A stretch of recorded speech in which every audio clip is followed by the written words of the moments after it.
Alright, hey guys, and welcome back. 8 Brian here, and I am back finally with another thrift store and pickups haul video for what the heck I've been doing for the past 6 months. So of course I couldn't let 2022 pass by without doing another catch-up video with all of my different thrift store and just general pickups that I've gotten over the past 6 months or so. So I'm not really going out too much, but I go out maybe like a couple of times a month or so, every other month, and I find that's been working out good for me instead of going to thrift stores and stuff like that all the time, because you generally see a better variety of stuff when you go out. So I think I've had some really good pickups as a result of that. I'm going to keep that up. Still not back to the flea markets yet. I'm hoping that this upcoming spring I'll finally be going back to some of my old flea markets. But in a way it's kind of good, I think, because it allows me to be more selective with what I'm picking up and making sure that it's stuff that I actually want to collect instead of just accumulating, like more stuff than I need. So I think that's another good thing about my finds, is that I can be more specific and, don't feel the need to constantly like, oh, let me get this and get this. And like, well, I'm not really collecting that. Why am I grabbing that? And it allows me to be a lot more, selective with stuff that I find, which I think that only helps to improve the quality of stuff that I'm finding in the first place. So anyway, with all that ado out of the side, let's get to it and see what in the heck I've been up to over the past 6 months. So with anything, we'll start off with Miscellaneous, and to kick off the Miscellaneous category, I found a whole bunch of really cool VHS tapes. Most of these were from my local Salvation Army. This first one here is from a consignment shop that I go to quite a bit of the time, and he has a whole bunch of weird, crazy, random stuff where everything from Christmas ornaments to antiques to old cassettes, like paintings, artwork, records, toys, glasses, you name it, all kinds of stuff. So I don't like to call it a toy shop, even though he does have a lot of toys there, because it's just a real good variety of just all different kinds of stuff, and you don't know what you're gonna find. And even though he has a lot of vintage toys, that doesn't mean you're always gonna find something great there. So there might be a lot of boring, uninteresting, stuff there, or you might find, a little hidden gem there once in a while. So it's my favorite place to go to, and I've really done well there a lot. So this is from there. This is a Star Trek VHS tape that I picked up, and this is Star Trek Insurrection. I believe I paid $1, maybe $2 at the very, very most. But again, I don't mind it. It's kind of hard to find some of these older Star Trek tapes. Insurrection is a very, very good movie. I love the hologram and the foil and everything. And so that was really cool. Glad to pick that up. The rest of these were all from my local Salvation Army. This is just a really, really bizarre VHS tape that I never plan on watching, but was just so ridiculous I couldn't pass it up. And that is New Kids on the Block, Hangin' Tough. So yeah, if you grew up and were in high school or whatever in the 90s, you definitely remember the New Kids on the Block. And just so bizarre, you got the drug-free school zone sign in the background and all those horrible, horrible, horrible clothes. That's what the 90s is remembered a lot for. Just really, really terrible fashion choices. But yeah, this was just so random. Like, what are the odds of coming across this? And yeah, so just because it was so bizarre, I had to pick it up. Just so strange. And yeah, strange. Just really crazy and strange. I also picked up, I forgot this existed, I have the Jetsons Meet the Flintstones. But this is the Jetsons, the movie, VHS, and these were all $1, maybe 50 cents, because I went there on a Wednesday, so I don't know if they were on sale or not, but no more than $1. So I have to give this a watch. Looks fun, big fan of the Jetsons.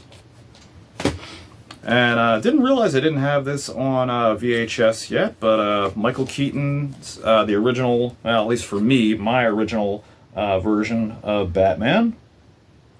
It's a very iconic, and you know, it's easy to get on DVD and stuff, but I like getting stuff on VHS because more often than not, you're going to find unedited versions of movies and stuff, like especially like the old Star Wars movies. Like I recommend if you can find the original VHS releases, watch those over anything you'll find on DVD, and it's just a much more enjoyable experience that way to see things as they were supposed to be instead of what they kind of turned out to be with the different remasters and stuff. And you know, some of them, they have their good points and their bad points, but I like the original formats and versions myself personally, so that's why I still collect VHS, because there's a lot of stuff you can only find on VHS that you can't find anywhere else.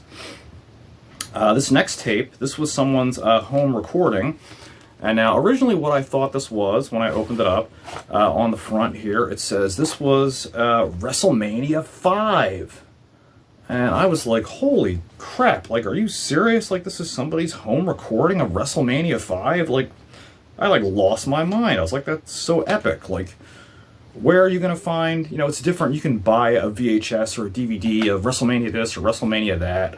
But I was like, man, that's so cool. Like, a person recorded this off the TV, and like there's commercials, and I was like, I couldn't get home fast enough to put this in the VCR. Unfortunately, it was a little moldy, so I had to clean it.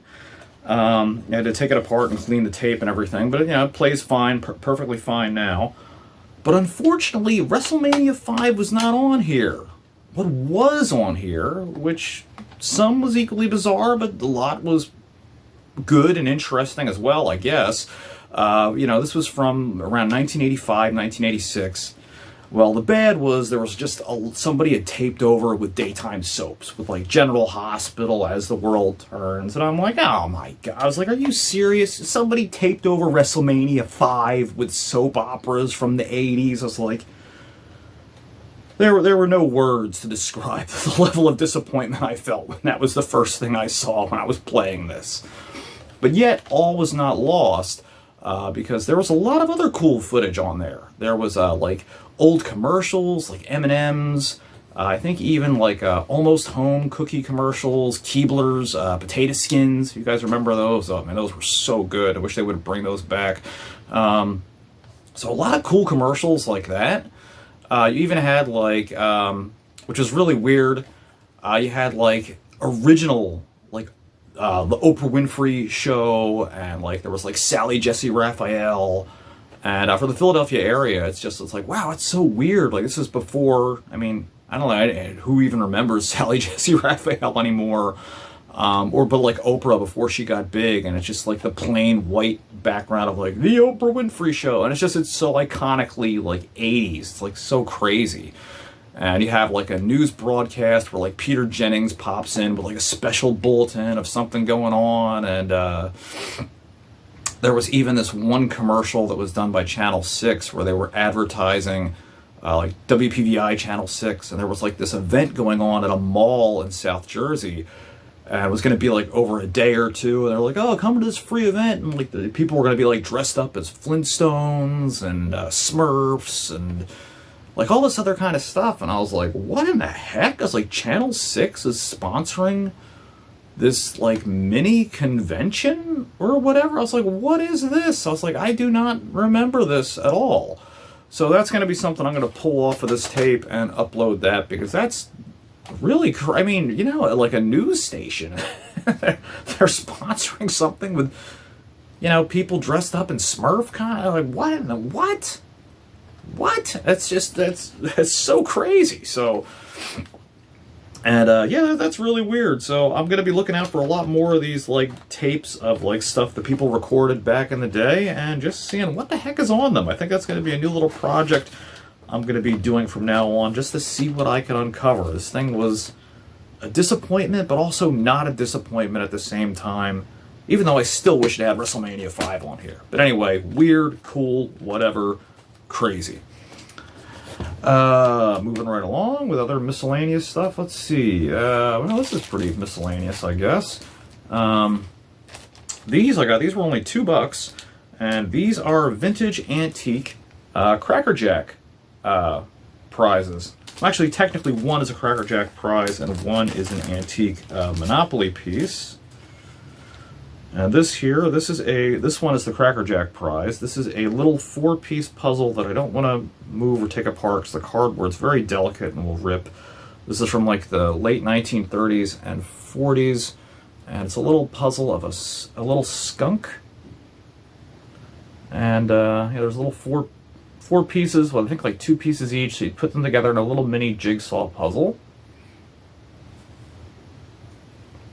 And then this, mistakenly, this I can see why someone would have thought this was a Cracker Jack prize, but these ones made by Tootsie Toy, which I did in my Tootsie Toy review, that are unpainted and just like the pewter or aluminum, whatever it is that they're cast out of tin.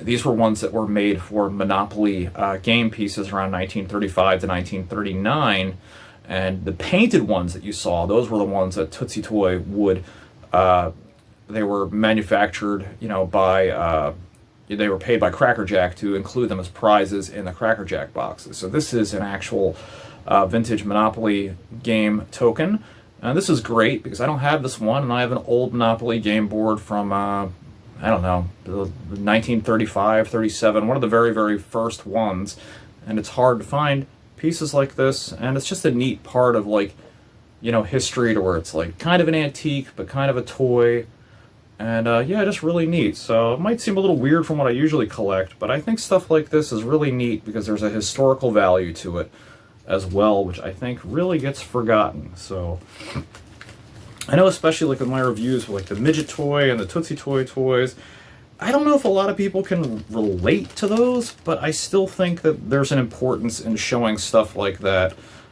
because it wasn't that far past my generation when I was growing up. Like, even though they've been around since the 40s, and with the case of Tootsie Toy, since the end of the 19th century, you know, they were still very popular in the 70s, and I played with a lot of those little, you know, tin and die-cast playing cars like that, and I think it's cool that they're not forgotten about. So that's why, you know, it might seem out of my wheelhouse to pick up, like, you know, old Cracker Jack prizes from the 30s, but I think it's neat because it still falls into the overall realm of, you know, toys, even though they're kind of more of an antique than a toy, but there you go.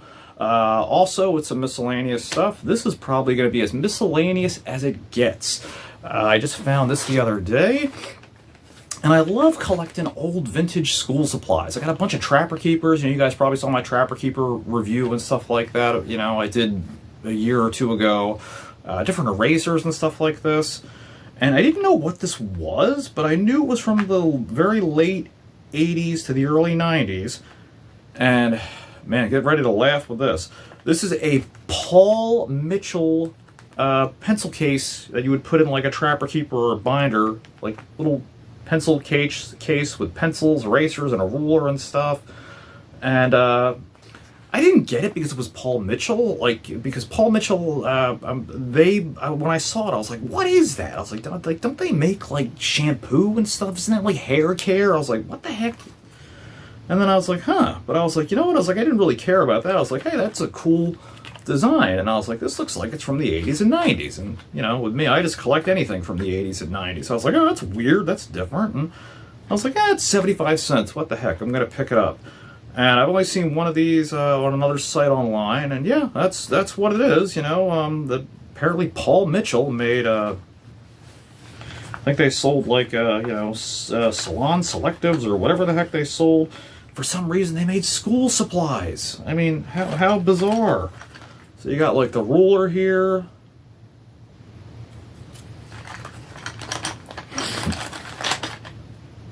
You got an eraser. I mean, how weird is this? Weird but cool. I mean, I don't know. Or maybe it's just completely weird. You got a Paul Mitchell pencil that has the name on it that somebody sharpened at both ends. And then these, I think, are the weirdest things in here. There's a bunch of, like, there's 5 pencils. And they're number 2 Salon Selects pencils. So I don't know about you, but I didn't know anybody growing up in school that had Salon Selects pencils, and I'm glad I wasn't that person that would have had a well, I mean, you know, hey, no judgment, but I'm glad I didn't have a Paul Mitchell pencil case growing up in school, because I don't think that would have gone down too well. But still, how weird and crazy. Where are you going to see something? This is so bizarre, but crazy and wacky, and still 80s and 90s wonderful. And you know what? I still love it all the same for all of its miscellaneous craziness. All right. So anyway, aside from that, let's see, miscellaneous. Well, we also got some comics that I picked up. I guess this wouldn't, not too miscellaneous, nothing too special here. Got a couple of more Nightfall ones. Nightfall #2. I don't have the whole series, but I just pick them up whenever I can. I remember reading them back in the day. And let's see, this is with the ventriloquist and his friend. They escaped from Arkham Asylum. This big guy here, and he's off his meds, and he's really protective of the ventriloquist because the ventriloquist lost Scarface, and he's trying to find him again. And he keeps promising this big guy his medicine, but he's like really protective of his friend because that's like his only friend, and he's like, you know, like beating the holy heck out of Batman and everybody there. He rips apart like this one bar, like throws people out of the window. It's freaking insane. Like this guy could give Bane a run for his money, and a pretty good read there. And another one, this was an awesome read. This is #4. This is Robin. Let's see, he was captured by Bane, but then Killer Croc, he had also escaped out of Arkham Asylum, and he was looking for Bane for revenge because Bane broke both of his arms, so they're down in the sewers, and Bane and Killer Croc are fighting it out, and you know, Robin's just blindfolded and like, help, like, you know, you guys stop fighting because I'm in a lot of trouble here and I need to get out of here. And yeah, but really, really great read, awesome comic, fantastic. Those were $1 each. And my favorite find, because I have, I think, #1 of this, not that they're worth anything, but just so crazy and bizarre. You guys know me, I love picking up wacky, crazy, bizarre stuff. And this is Fish Police #6, Shark Bait. So I don't know if you guys remember Fish Police, but this was a comic and I believe a cartoon around 1993-94.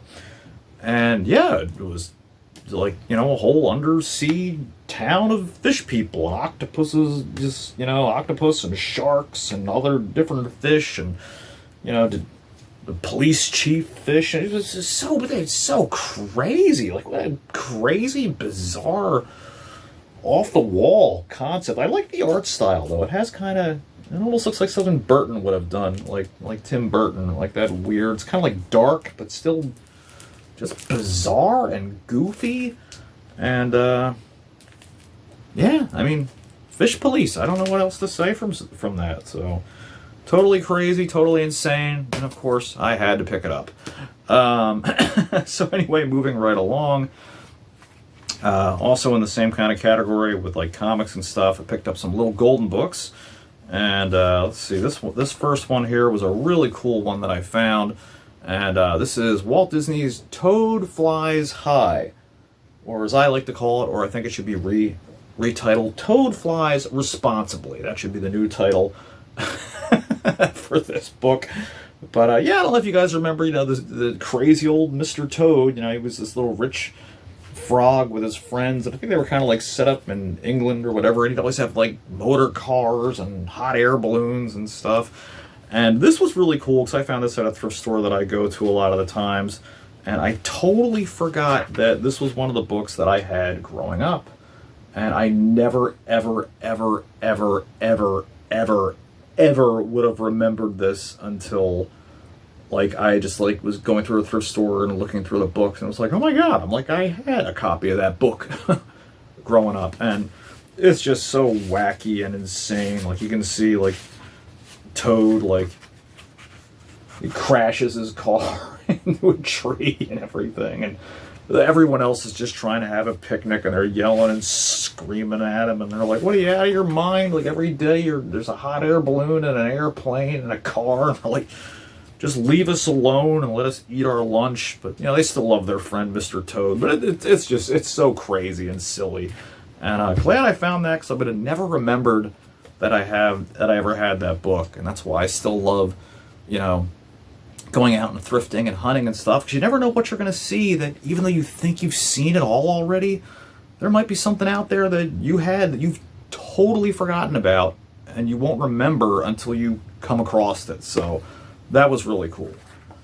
Also, we got Walt Disney Productions' The Rescuers, one of my favorite movies growing up.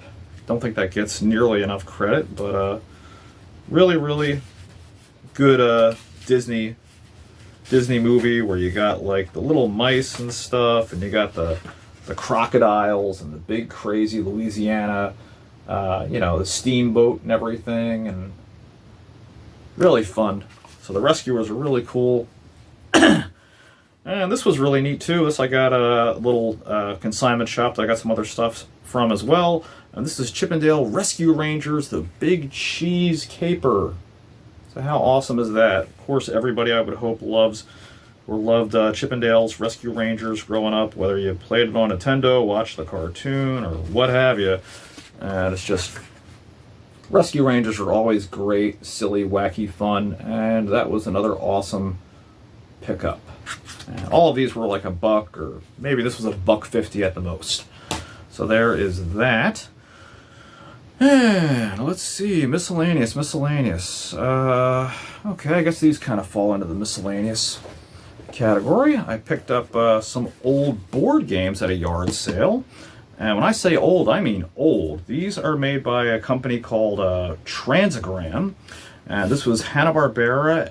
Yogi Bear presents Snagglepuss Fun at the Picnic game. And so, yeah, this is really neat. And you got Yogi Bear, I believe that's Huckleberry Hound there. And then Snagglepuss, you know, heavens to Murgatroyd, you know, whatever the heck he's supposed to be. I don't know what he's a lion. I don't know what the heck he was ever supposed to be in the Hanna-Barbera cartoon. But just really neat that this is, you know, so old, and just really, really cool, really neat. And then here's the game board. It's like they're all at a picnic and stuff. And then you got the little instruction sheet. And so what you're supposed to do is you have to find these little pieces and like complete your meal on your placemat before everyone else. So that's basically like a little memory game where everything's like turned upside down, and then whoever, you know, finds it wins and everything. But I like stuff like this. I like older toys from the 60s and 50s and stuff like that. I think they're really interesting, because, you know, so much of it, like, especially with Hanna-Barbera, you know, a lot of people look at that now as corny or whatever, but it's like you wouldn't see like so much pop culture, you know, you owe to like production companies like, you know, Hanna-Barbera, you know, that were, of course, you know, you wouldn't have Scooby-Doo without Hanna-Barbera, you know, you wouldn't have the Jetsons, you wouldn't have the Flintstones, so much stuff. And so that's why I like a lot of stuff from that era as well. Even though it was before my time, growing up in, you know, I was growing up in the late 70s, and a lot of the stuff's from the 60s, but still, I watched all that stuff on reruns, so, you know, it's like a lot of people say, oh, it's too generational, but it's like, yeah, whatever, it's like I was still watching that on reruns, so, you know, how can you not love Yogi Bear and the Flintstones and all that other crazy stuff? Fun stuff. This is really, really neat that I found, I think. Almost close enough to be like one of my finds of the month, but not quite. And this is a 1954, this is also made by Transagram, and this is Walt Disney's Disneyland game. How crazy is this? Because Disneyland opened in 1955, so I believe this is probably made or licensed by Transagram. They were producing this in 1954, it was probably released in 1955 after Disneyland opened. Because it wouldn't make any sense for this to have a copyright of 1954 before the park opened, unless these were sold to give people an idea of what was coming with Disneyland. Because I know with like news broadcasts and stuff, they did have updates of like, oh, this is, you know, as it's getting built, you can watch old newsreels and stuff like that. So the date is a little strange, being this is 1954, Disneyland didn't open until 1955. But really cool. You have the different 4 parks where you have, let's see, Adventureland, Land of Tomorrow, Fantasyland, and Frontierland. Let's take a look at the inside here. And this thing's just so cool. I really love this. You got the Game of Disneyland board there with Tinkerbell on that front sticker. And then it opens up to see the different worlds. Look at the Land of Tomorrow with the rockets and everything. How awesome is that? That is so freaking cool. And then we can take a look here. You got there's the little spinner. The little instruction sheet. And then this is the really cool thing here. You got these little cards. And I guess where you had to collect the different pieces. I haven't really looked at the rules yet. But you got like, let's see, there's Donald Duck and Kit Carson. I don't even know who that is. You got Pluto and Davy Crockett.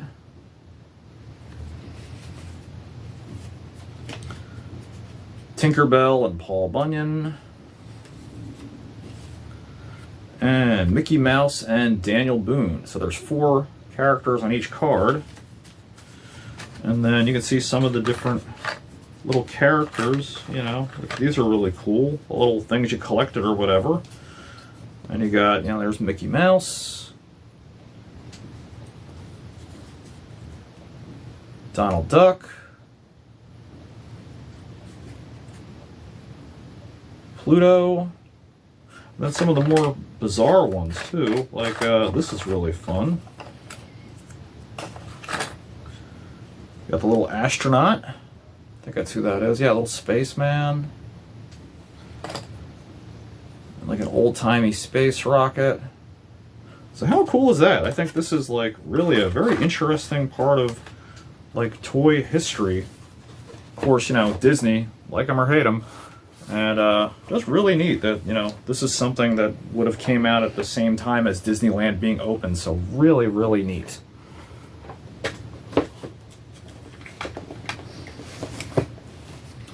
All right, so now that we're done with Miscellaneous, I believe, let's take a look at just some regular toy finds that I picked up.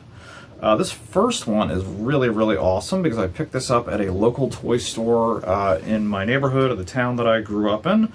And you guys remember I did a review a little while ago on the Micro Machines Action Fleet series. And I found, at least what I'm 99% certain, this is my Micro Machines Action Fleet AT-AT Walker. And how I recognize this is because it had some little burn and discoloration marks that I remember that mine had on the back of the vehicle that I was able to clean off. And yeah, being, you know, a toy store in the town where I grew up in, like I don't doubt with the other identifying marks that this is the one that I had. And I had a whole bunch of these Action Fleet ones. You can open up the little hatch there, and you can open up the top part there where the driver would go in, and the head moves a little bit, and the little laser cannons move as well. And what's cool about this is I've always hung on to the little base, the platform. This is my original that I've hung on to for all this time. And it's really cool to find my little AT Walker that now goes with it. Other stuff that I also found as well, I found this little early 1990s. They were made by like LJN, the little wrestlers that they made. And this is a Hulk Rules figure. And he does the power slam where you lift his arms up. He does the big body slam. So that's cool. I got a whole bunch of those and always like picking them up. And also found another Mighty Max little play set. Now he is missing the bottom part of the jaw, but for like $1, I thought that was good enough. He's like an ogre or like a cyclops. And you open him up and he's got this little crazy, I don't know, octopus eyeball monster with all these different tentacles and stuff. And then here's the rest of the play set where you have like a little sarcophagus, little tomb and stuff in there. And so even though, you know, it's kind of broken, I was like, you know what, there's still enough in there for $1. I was like, this thing's still pretty neat. And maybe I can find the other part to the, you know, part to it, the jaw or whatever, or, you know, maybe I won't. But anyway, I thought that was neat and still cheap enough to pick up. This I also picked up as well at a toy store that I go to a lot because I'm hoping to do a review sometime in the future shortly. And this is from the original run of the 1977 Kenner Star Wars figures, the Death Star Commander, which I didn't have, so I want to do a review on all those figures, and this was one that I was missing. So he was $8, but wasn't too bad because on eBay it usually goes for around 11 or higher, so this was a pretty reasonably priced little figure. And then this I found, which was really unusual. I paid $10 for him, but I thought that it was pretty neat. And this is Tig, or Tig, however you pronounce his name, from Shirt Tales, vintage stuffed animal. And I just thought that he was cool. I don't really like collecting a lot of stuffed animals because they take up a lot of space, but he was pretty neat and pretty unusual, as the "Let's Do This" written on the back of his shirt. And yeah, I just thought that was very different and cool. It's really neat to pick up. And these were really weird. I think I paid no more than $3 for the bag of them. Now, I don't know if any of you are going to remember these at all, but these are called stickle bricks, like stick, and then like L-E, stick-ol bricks. And they were like little building construction sets, and I believe they still make them today. And what they are is they're these little bricks that have these little pegs and stuff all over the place, and they interlock into one another. And I didn't have any of these growing up or whatever, so I just remembered seeing them like in toy catalogs or Sears catalogs and stuff like that, and I was like, oh cool, it's like I remember those things. So I didn't even know what the heck to build with them, so I built this like crazy looking hot rod old-timey car with half the set. And I just love these because like the colors are just so bright and vivid, and I think that the fact that it looks crazy and like doesn't look normal, I guess how to say, like it just looks so bizarre when you put it together, I think that's what makes them great. So that's really cool. And then with the rest of the set, I made this really wacky little space robot, like alien space robot. How cool is he? He's got all the different gears and stuff, and it reminds me of like Kinects or something with all the different colors. He's got his space blaster, and he's got a mohawk, and I could totally imagine seeing this in like a toy catalog or whatever. Just, this is so totally late 80s, early 90s with the different colors and stuff, and that's what drew me to it, and just so cool, so wacky, so wild and cool. Love it. And let's see, moving on from that, I also picked up a huge haul of Diecast Cars at a thrift store that I go to quite a bit. All extremely cheaply, most for like 50 cents, 75 cents, no more than like $1.50 for the very most expensive ones.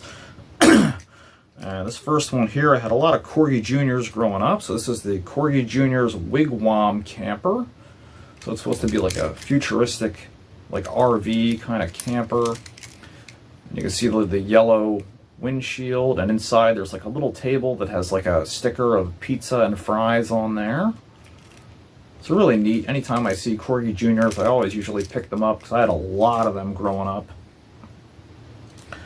And now these two, they're not so much valuable, but they are exceptionally rare. And these are Corgi Juniors as well. These are called Corgi Juniors Growlers. And this is a Porsche 917. They have the yellow windshield and the chromed out engine with a nice silver paint job as well. And why they're called that is because there's a little gear under here. And when you press down and move the cars back and forth, they make a growling sound. And yeah, so these are, you'd almost never, ever see these. I barely even remembered them at all. I barely even remembered these things existed, but they're very rare. This is another one here. This one is called a Marcos XP, from what I can read on here.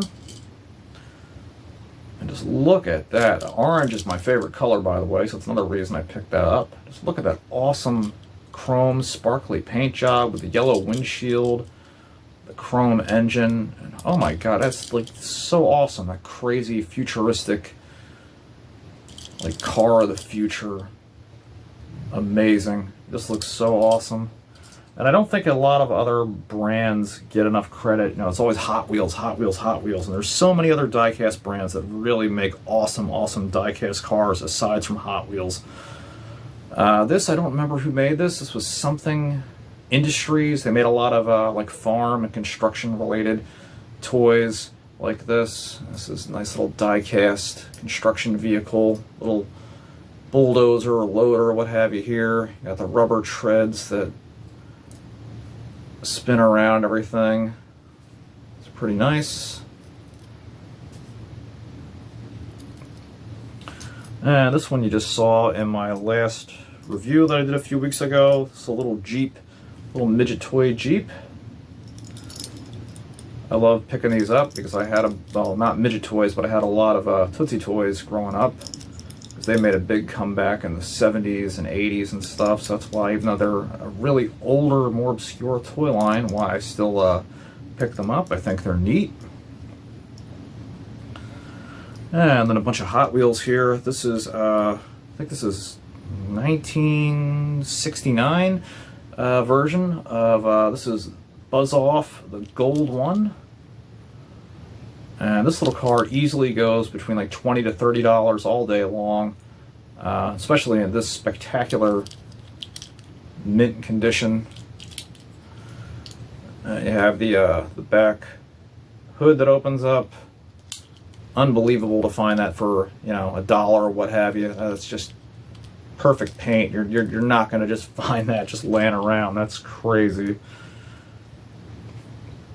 And then I got a little red line here. Little fire rescue truck. This one, the paint's a little bit beat up, but hey, still it's a red line. And I have the green variant of this, so, you know, 75 cents or whatever, I'm not going to pass that up. These are neat. I don't remember the maker of these. I can't even read it off the top of my head.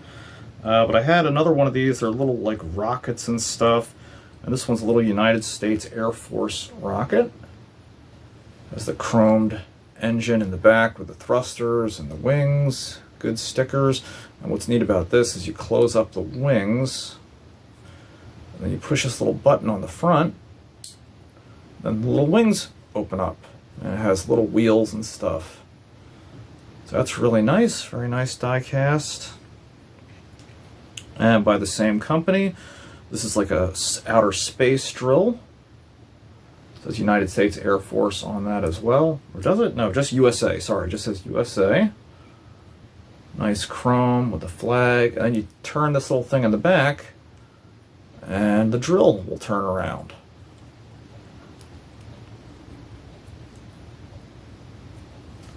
Really neat. So I think that's neat. This is another Hot Wheels that I picked up as well. This one's extremely rare. And this is the, this is what, 1971 or 72, I think? Can't really read that. 74 at the latest. I don't think it's quite that late, though. This is the Hot Wheels Odd Rod. And this is a very, very rare car to find. I've seen this go online for anywhere between 30 to 55 bucks and up. And I love the crazy design with the clear engine and the flames, the yellow, the windshield, and just so much creativity. You don't see this in modern Hot Wheels today. You know, any of these really creative, one-of-a-kind designs. This thing is just awesome. One of my favorites I picked up overall.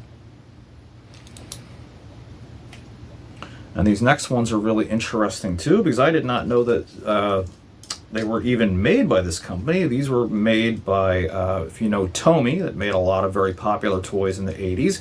They have a Japanese die-cast car division, which is called Tomica. And this is the Nissan Laurel.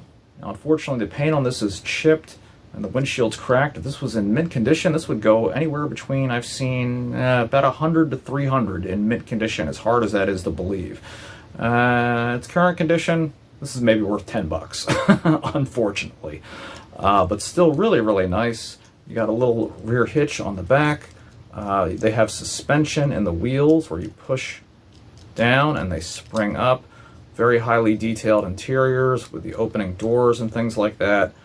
And that's where a lot of people, you know, it's always Hot Wheels this and Hot Wheels that, but there's so many different brands of diecast that are so superior to Hot Wheels. And Tomica, with their level of detail and quality that they put in their cars, are absolutely an example of that, with the hubcaps and just all of the different, like, there's just so much detail that went into this. Absolutely fantastic. And I was lucky enough to be able to fix that one door because that was dented in, so I just moved the spring out of the way so that way it's able to close flush like that. And another Tomica car here. I really wish I would have gotten all of them when I saw them. I only got 2 out of the ones that were there. This is a Mitsubishi Fuso Bus. I think that's what that says. And really nice. Again, you can see the detail. You got the stickers. Paint's very nice. Even the blue, I mean, even though the little white paint is chipped, it still has a very nice kind of sparkly, reflective, like a blue flake paint. Hubcaps look nice. The wheels, they have that suspension again, like I mentioned before. The windows, the seats inside, the detailing. So much detailing goes into these. You know, you can really see the difference with these and a lot of more generic Hot Wheels cars. These are also very interesting as well. These are made by Play Art, which I have a few of these cars already. And I think these are really cool in their own way because they're very unique style. Like this is a little dump truck. Kind of looks like just like a wacky, like outer space little dump truck. Maybe you'd see on the moon or something. The green and red color, the blue windshield. Really nice chrome hubcaps, good die-cast metal. Very, very nice.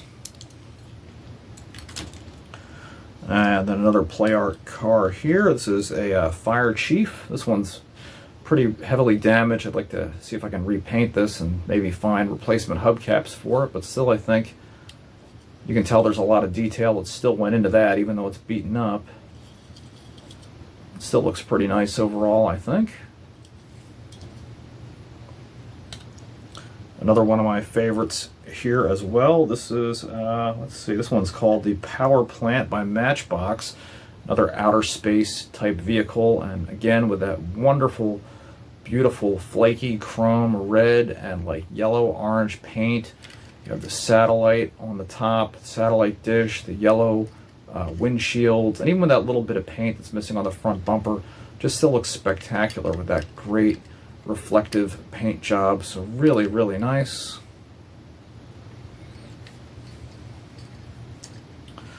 And then also I found a, let's see, which one is this? Custom turbine, a Johnny Lightning car. Which I think this might have been $1. And yeah, the paint's a little chipped, but still not too bad. There's no way I'm going to pass up on a Johnny Lightning car for $1 or even $2 because they are just... Johnny Lightning cars, in my opinion, they are one of the best, just with, they're faster than Hot Wheels, their wheels are better, they're heavier, so that makes them faster. They have a lot more unique designs, very high quality builds, and just fantastic. Has a little sticker still left on there. So I've got a bunch of Johnny Lightning cars as it is, and yeah, really, really great. Also, I picked these up very recently, just the other day. You guys remember I did my Penny Racers review a little while ago. And these, I did not know that Takara had still made Penny Racers up until 2001.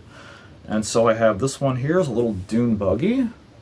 And what's really cool about this is this looks exactly like some of their like 80s and late 70s molds they were still using up until the 90s and 2000s. Really nice. Good stickers, love the color. The wheels still work very well. I still have a lot of power. Very nice. And this one's from the same era. I don't quite like this one as much. This one's called Wedge, and it has the eyes on the front, which is funny because the Cars, you know, Pixar movie or whatever, wouldn't come out for a couple more years yet. So this was you know, before that, just by coincidence. And, you know, looks okay, but a little goofy, not really my thing. But since it's made by Takara, and they are stamped Takara, you know, I had to grab them. And they're surprisingly worth quite a bit of money, too. I see they go for around, you know, give or take, like 15, 20 bucks. Pretty surprising. And this one is a vintage one. This is made by a toy company called Yida of Japan. So this would have been one of Takara's direct competitors from Japan, as this looks almost like their Indy, you know, Indy 500 race car, except just a little bit longer. Has some nice stickers on there. Wheels still work really good as well. And this is from 1988. And these were all only 25 cents each, so great little finds. All right, I think that is, oh, well, one more thing, hang on. And then this I picked up, this is a Hot Wheels Crisscross Crash set.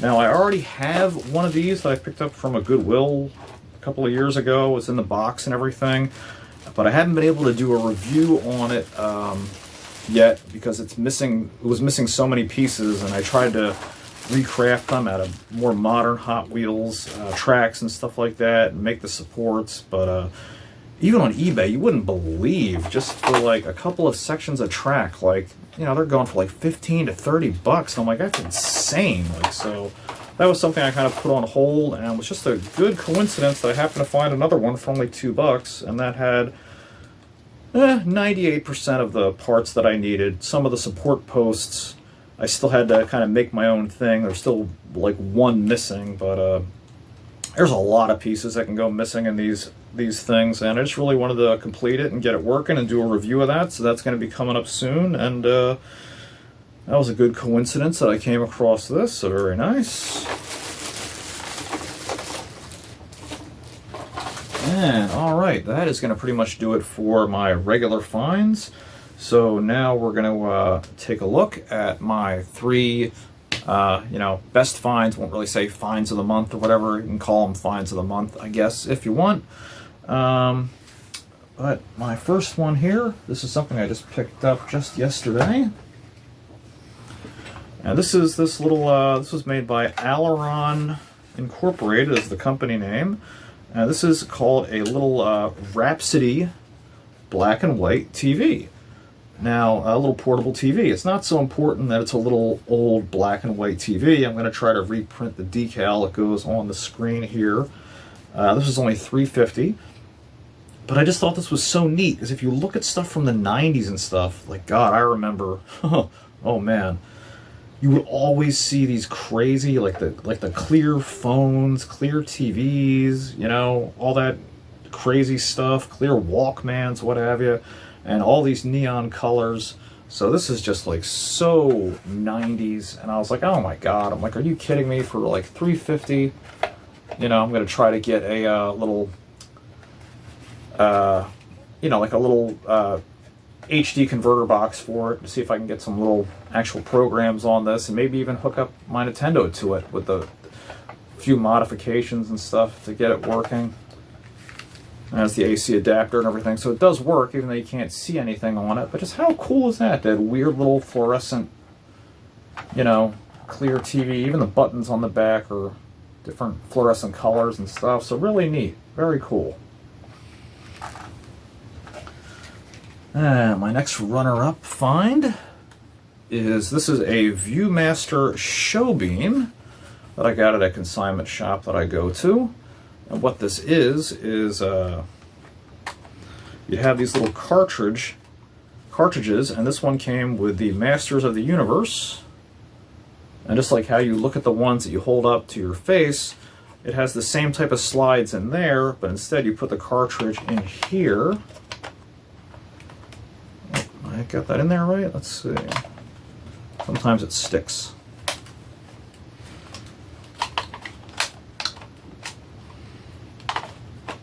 Come on. There we go. You put it in like that. And then it's just basically a big flashlight where you just turn it on You point it at a wall, you use the big dial on the front to focus, and then the little switch on the side, and you can make the pictures on there huge. Like, you can make them like 4, 5, 6 feet for as far as you back away if you have a big wall or something like that. And it's really neat. You got a whole adventure of Man-at-Arms and Skeletor, on here and everything that, I've taken a look at before. And yeah, it's really cool. So I love Masters of the Universe stuff, and this was a really cool, awesome find to have picked up, and very unusual. So this was, I think, 15 or 20 bucks, but I think totally worth it because really weird, obscure little piece of Masters of the Universe merchandise to find, and really fun. And now for my biggest find, which I could not believe. Well, my biggest find is probably one of my smallest finds, and I couldn't believe that I found this, and let alone like what I paid for it. And it is none other than a it doesn't want to go in there all of a sudden anymore, but anyway, it is a vintage Tomy Tron light cycle. And this I only paid 10 bucks for. Now, it doesn't have the zip cord, but still, if you guys who are into vintage toys and stuff like that, you're not going to find a vintage Tron light cycle for 10 bucks. That's just ridiculous. Like, these things are easily between $50, $80 up loose, even without the zip cord. And also came with the little blue Tron figure, who I cleaned, and unfortunately a little tiny bit of his paint came off, but not too much. So that's not the right one for the vehicle, and I already had one of these, but still nice that he came with that. And I mean, are you kidding me? A Tron light cycle for 10 bucks? There's no way you were going to find a Tron light cycle for 10 bucks. That is absolutely ridiculous. And without a doubt, my best find, over the past 6 months or what have you. Absolutely amazing. Never would have guessed that I would have found something like this for so cheap. Really cool. And alright guys, that is going to do it for all of my thrift store and pickups haul catch-up video for the past 6 months. I hope you guys liked everything that I picked up and showed. And definitely comment down below on what your favorite thing was that I showed, that I found, what you like the most, and make sure to comment with what you guys are out there finding at flea markets, thrift stores, yard sales, what have you. I love to hear about all the different stuff that, the crazy weird stuff that you find. Maybe, hey, did you find some of your old toys at a yard sale or a flea market? And, you couldn't believe that you came across it, or just something that you never thought you'd see out in the wild. I love hearing stories like that. So please make sure to comment down below, and hopefully in, maybe another 3 to 6-ish months, I'll do another video like this where I have another catch-up video again, so that way, I have enough stuff accumulated to do a good-sized video. And until then, guys, happy hunting, and I will see you next time. Take care. Hey guys, if you liked the video that you just watched, don't forget to hit that subscribe button down below, and you can follow me at Facebook at King of Retro or Twitter at #8ByteBrian. See you next time.